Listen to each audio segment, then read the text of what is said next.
Namaku Rina. Aku bukan orang yang percaya banget sama hal-hal mistis. Tapi setelah kejadian ini, mau nggak mau aku harus mengakui, ada hal-hal di dunia ini yang nggak bisa dijelaskan dengan akal sehat. Aku lahir dan besar di Jakarta, tapi sekitar setahun lalu, aku dapat tugas dari kantor untuk ditempatkan di salah satu kota kecil di Kalimantan Timur. Awalnya aku nggak terlalu senang, jujur aja. Bayangan tentang hutan lebat, sungai-sungai besar dan kehidupan yang serba terbatas langsung memenuhi kepala. Tapi namanya juga kerjaan, aku harus profesional. Rio, pacarku, awalnya juga berat melepas aku. Dia khawatir banget, apalagi setelah dengar cerita-cerita horor tentang Kalimantan dari teman-temannya. Tapi aku yakinkan dia, ini cuma setahun dan aku akan baik-baik aja. Setibanya di sana, kesan pertamaku nggak seburuk yang kubayangkan. Kota itu memang kecil, jauh dari hingar-bingar Jakarta. Tapi udaranya segar, orang-orangnya ramah, dan pemandangan alamnya luar biasa. Rumah yang disiapkan kantor untukku juga lumayan. Bangunan kayu sederhana dengan halaman luas, khas rumah-rumah di daerah sana. Lokasinya agak di pinggir kota, dekat dengan perkebunan sawit yang membentang luas. Rumah itu punya teras depan yang lebar, tempat aku biasanya duduk sore-sore sambil menikmati kopi dan membaca buku. Di belakang rumah ada sungai kecil yang airnya jernih. Kadang-kadang aku melihat anak-anak kecil bermain dan berenang di sana. Suasana yang sangat berbeda dengan kehidupan hektik di Jakarta. Awal-awal tinggal di sana, semuanya terasa normal. Aku bekerja seperti biasa, bergaul dengan teman-teman kantor, dan sesekali jalan-jalan menikmati keindahan alam Kalimantan. Aku bahkan mulai suka dengan kehidupan yang lebih tenang dan damai ini. Rio sering datang menjengukku setiap bulan. Kami biasanya menghabiskan waktu dengan menjelajahi tempat-tempat wisata di sekitar kota, mencicipi kuliner lokal, dan sekadar bersantai di rumah. Teman kantorku namanya Andre, dia sudah lama tinggal di Kalimantan. Dia orangnya ramah dan suka membantu. Dia banyak memberiku informasi tentang kehidupan di sana, mulai dari tempat makan enak, tempat wisata yang menarik, sampai adat istiadat masyarakat setempat. Andre juga sering mengingatkanku untuk berhati-hati, terutama saat malam hari. Di sini masih banyak cerita-cerita mistis, Rin, kata Andre suatu sore saat kami sedang minum kopi di kantin kantor. Jangan keluar rumah sendirian malam-malam, apalagi kalau nggak ada keperluan penting. Aku hanya tersenyum menanggapinya. Ah, kamu ini percaya aja sama cerita-cerita begitu? Aku nggak takut ah. Andre menggelengkan kepalanya. Bukan masalah takut atau nggak takut, Rin. Lebih baik mencegah daripada mengobati. Di sini hal-hal seperti itu masih sangat dipercaya. Aku tetap pada pendirianku. Aku nggak mau terlalu memikirkan hal-hal yang belum tentu benar. Aku lebih memilih untuk menikmati hidupku di Kalimantan tanpa harus dibayangi rasa takut yang gak jelas. Beberapa bulan berlalu, semuanya berjalan lancar. Aku semakin betah tinggal di sana. Aku mulai belajar bahasa daerah, mencoba masakan-masakan lokal, dan berinteraksi lebih dekat dengan masyarakat setempat. Aku merasa seperti sudah menjadi bagian dari komunitas itu. Namun, suatu malam, semuanya berubah. Malam itu aku sedang membaca buku di teras depan rumah. Rio sedang tidak ada. Dia sedang sibuk dengan pekerjaannya di Jakarta. Suasana malam sangat sepi. Hanya suara jangkrik dan sesekali suara burung hantu yang memecah keheningan. Lampu teras menyala redup, menciptakan suasana yang nyaman dan tenang.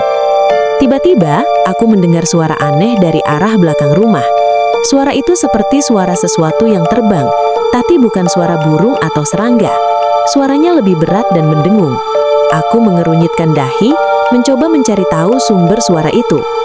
Awalnya aku mengabaikannya, mengira itu hanya suara hewan malam biasa. Tapi suara itu semakin lama semakin jelas dan semakin dekat. Aku mulai merasa nggak nyaman. Bulu kudukku mulai meremang. Aku meletakkan buku yang sedang aku baca dan mencoba mengintip ke arah belakang rumah. Tapi karena gelap, aku nggak bisa melihat apa-apa. Aku hanya bisa mendengar suara itu semakin mendekat. Dengan ragu-ragu, aku bangkit dari kursi dan berjalan menuju belakang rumah. Aku mencoba memberanikan diri, meskipun jantungku berdegup kencang. Aku mengambil senter yang tergantung di dinding dan menyalakannya. Saat aku sampai di belakang rumah, aku mengarahkan senter ke arah sumber suara, dan saat itulah aku melihatnya. Sesuatu yang sangat mengerikan, sesuatu yang gak pernah kubayangkan sebelumnya. Sesuatu yang membuatku terdiam membeku, gak bisa bergerak, gak bisa berteriak. Di tengah kegelapan malam, di atas sungai kecil di belakang rumahku, melayang sesosok kepala perempuan dengan rambut panjang terurai. Kepalanya terlepas dari tubuhnya, dan organ dalamnya terlihat jelas. Jantungnya berdenyut-denyut, ususnya menjuntai-juntai. Kepalanya terbang berputar-putar di atas sungai, mengeluarkan suara mendengung yang mengerikan. Aku terpaku di tempatku berdiri, gak bisa berkata apa-apa. Aku hanya bisa menatap ngeri pemandangan di depanku. Aku gak percaya dengan apa yang kulihat. Ini pasti mimpi, batinku. Ini pasti cuma halusinasi. Tapi ini bukan mimpi, ini nyata. Makhluk itu nyata, dan dia sedang menatapku. Matanya yang merah menyala menatapku dengan tajam. Tatapannya penuh dengan kebencian dan kemarahan. Aku bisa merasakan hawa dingin yang menusuk tulang saat dia menatapku. Aku mencoba untuk berteriak, tapi suaraku tercekak di tenggorokan. Aku mencoba untuk lari, tapi kakiku terasa lemas dan gak bisa digerakkan. Aku hanya bisa berdiri terpaku di tempatku, menjadi mangsa yang gak berdaya. Makhluk itu semakin mendekatiku. Dia terbang semakin rendah, semakin dekat, semakin dekat. Aku bisa merasakan hembusan nafasnya yang dingin dan busuk. Aku memejamkan mataku, pasrah dengan apa yang akan terjadi. Aku hanya bisa berdoa dalam hati, berharap ada keajaiban yang datang menyelamatkanku. Tiba-tiba, aku mendengar suara teriakan dari arah depan rumah. Suara itu sangat keras dan nyaring, membuatku membuka mataku. Aku melihat Andre berlari ke arahku sambil membawa obor di tangannya. Dia berteriak-teriak sambil mengayunkan obornya ke arah makhluk itu. Makhluk itu terkejut dengan kedatangan Andre. Dia berhenti terbang dan menatap Andre dengan tatapan marah. Kemudian, dengan cepat, dia terbang menjauh menghilang ke dalam kegelapan malam. Aku terduduk lemas di tanah, masih syok dengan apa yang baru saja terjadi. Andre menghampiriku dan membantuku berdiri. "Rina, kamu nggak apa-apa?" tanya Andre dengan nada khawatir. Aku menggelengkan kepalaku, masih nggak bisa berkata apa-apa. "Aku dengar kamu teriak, ada apa?" tanya Andre lagi. Aku menunjuk ke arah sungai di belakang rumah. Aku lihat kuyang." Andre terdiam sejenak. Kemudian dia mengangguk pelan. "Aku tahu, aku sudah menduganya." "Kamu tahu tentang kuyang?" tanyaku dengan nada terkejut. Andre mengangguk. Kuyang adalah makhluk mitos yang sangat ditakuti di Kalimantan. Dia adalah kepala perempuan yang terbang dengan organ dalamnya. Dia mencari darah bayi atau perempuan yang baru melahirkan. Aku merinding mendengar penjelasan Andre. Aku nggak percaya dengan apa yang baru saja ku dengar. Tapi kenapa dia datang ke rumahku? Tanyaku dengan nada bingung.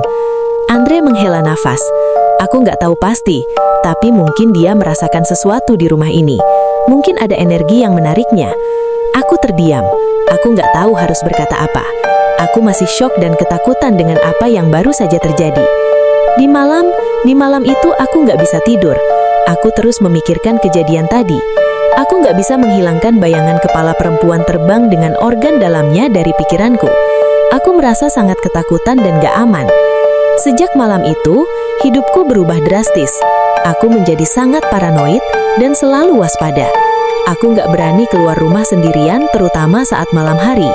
Aku selalu memastikan semua pintu dan jendela terkunci rapat. Aku bahkan sampai memasang jamit di setiap sudut rumah untuk melindungi diri dari gangguan makhluk halus. Rio juga sangat khawatir dengan keadaanku. Dia suruh aku untuk segera kembali ke Jakarta. Tapi aku menolak. Aku nggak mau menyerah begitu saja. Aku ingin membuktikan pada diriku sendiri bahwa aku bisa menghadapi ketakutanku. Andre juga terus memberikan dukungan dan bantuannya. Dia sering menemaniku di rumah, terutama saat malam hari. Dia juga mengajarkanku cara-cara untuk melindungi diri dari gangguan makhluk halus, seperti membaca doa-doa tertentu dan menggunakan benda-benda bertuah. Namun semua usahaku sepertinya sia-sia. Kuyang terus menggangguku. Dia sering muncul di mimpi-mimpiku, menerorku dengan penampilannya yang mengerikan. Aku juga sering mendengar suara-suara aneh di sekitar rumah, seperti suara tangisan bayi atau suara langkah kaki di atap. Aku merasa semakin tertekan dan putus asa.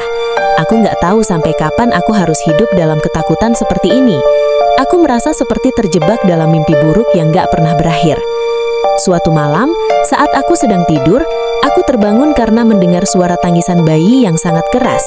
Suara itu terdengar sangat dekat, seperti berasal dari dalam kamar. Aku bangkit dari tempat tidur dan mencoba mencari tahu sumber suara itu. Aku menyalakan lampu kamar dan melihat sekeliling, tapi aku nggak bisa melihat apa-apa. Suara tangisan bayi itu masih terus terdengar, semakin lama semakin keras. Aku mulai merasa panik.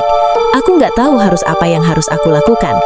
Tiba-tiba, aku melihat sesuatu bergerak di sudut kamar. Aku mendekati sudut kamar dan melihat ada sosok perempuan berdiri di sana. Perempuan itu mengenakan pakaian serba hitam dan menutupi wajahnya dengan kerudung. Dia sedang menggendong seorang bayi. Aku mencoba untuk mendekati perempuan itu, tapi dia hilang begitu saja. Suara tangisan bayi itu juga ikut hilang.